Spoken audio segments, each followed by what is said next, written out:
Hi, I'm Steph and I'm running for Group President. Okay, why do you think you would make a good group president? I feel I'm approachable. I can give the opportunity to make a difference from a female perspective for the student union.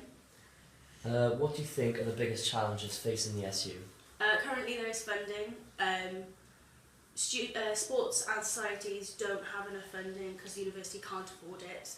So I believe that they should start doing fundraising for themselves so we don't have to keep bleeding money.